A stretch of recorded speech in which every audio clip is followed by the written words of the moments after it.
Tenten Kakume, also known as the magical revolution of the reincarnated princess and the genius young lady, ये एनमे काफ़ी चर्चा में है। Global level पे India में थोड़ा कम चर्चा हो रहा है, बट चर्चा इस बात पर हो रही है कि इसे बेस्ट न्यू विंटर एनमे ऑफ 2023 माना जाए एज पर दी फैंस।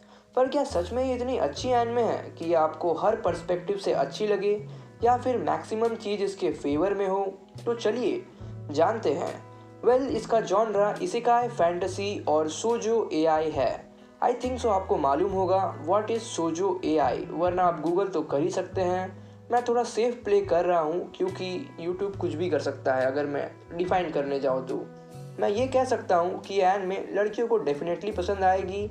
लड़कों का मुझे पता नहीं, क्योंकि जिस एनमे में मेन प्रोटैगनिस्ट एक लड़की होती है, उस एनमे में लड़के इंटरेस्ट दिखाते हैं अगर हैरम या एची वाला कैटेगरी साइड में हो, वरना फिर वो भी स्टोरी वाले एंगल से ही उस एनमे को जज करते हैं। और इस एनमे को देखने के बाद I have mixed feelings. Let's start with the story. वो बिल्कुल सिंपल है, but the way they have presented it you will be like what a story. But जब आप उसे बाद में समराइज करोगे तो आप ही बोलोगे कि भाई इस चीज़ के लिए इतना बड़ा बवाल हुआ है।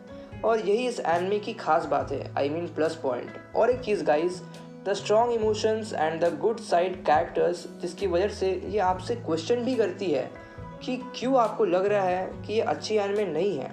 So I will just say this anime failed to do what Lycoris Recoil did, and that's my only reason for the mixed feelings. क्योंकि कैरेक्टर्स को जब आप देखोगे ना तो आपको लिकोरिस रिकॉयल की ही याद आएगी। मैं ये नहीं कह रहा हूँ कि ये बुरी शो है, but this can't beat the best winter anime. और लोग इसके फाइट सीन्स की भी तारीफ़ कर रहे हैं कि इस सीज़न की सबसे बेस्ट फाइट सीन्स है। अगर नए एनिमेस की बात करें तो रिवेंजर, हाई कार्ड जैसे एनिमेस के पास गाइस बेहतर एक्शन सीन्स है गाइस। तो ये तो मेरा ओपिनियन है, आपका अलग भी ओपिनियन हो सकता है।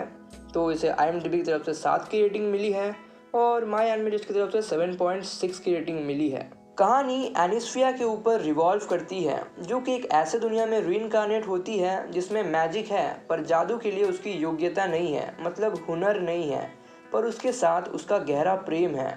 इसीलिए वो मैजिक मटेरियल्स ढूंढती है जिससे कि वो मैजिक यूज़ कर सके। पर क्योंकि वो एक प्रिंसेस थी, इसलिए उसके पिताजी उससे परेशान रहते थे, क्योंकि उसने मैजिक के ऊपर रिसर्च करने के लिए सिंहासन पर से अपना अधिकार छोड़ दिया था और एक एडवेंचरर बन गई थी। जब वो 5 साल की थी तब से उसे उड़ने का मन था, पर मैजिक ना होने के कारण वो नहीं उड़ पाती थी। इसलिए वो मैजिक मटेरियल्स ढूंढती रहती थी जिससे कि वो उड़ सके। उसका एक छोटा भाई भी है नेम्ड एल्गार्ड, जिसे सिंहासन के ऊपर डायरेक्टली अधिकार मिल जाता, पर वो अपनी एंगेजमेंट तोड़ देता है हमारी सेकेंड प्रोटैगनिस्ट से, who is Euphyllia, because he was in love with an commoner named Leni. तो इसी वजह से एनिस्फिया यूफिलिया को अपना असिस्टेंट बनाने के लिए पूछती है फ्रॉम हर फादर, जिससे कि वो उसकी मदद कर सके रिसर्च में और उसकी रेपुटेशन भी अच्छी हो जाए, क्योंकि एल्गार्ड ने पब्लिक में जाके अपनी एंगेजमेंट तोड़ी थी। और इसी तरह हमारे 2 प्रोटैगनिस्ट की जर्नी शुरू होती है। इस एनमे में टोटल 12 एपिसोड्स हैं, तो चेकआउट ज़रूर करना, क्योंकि एनमे बुरी नहीं है बट बेस्ट भी नहीं है। पर जाने से पहले 2 और रिकमेंडेशंस, हेल्स परेड और The Dangers in My Heart. So till then, take care and goodbye.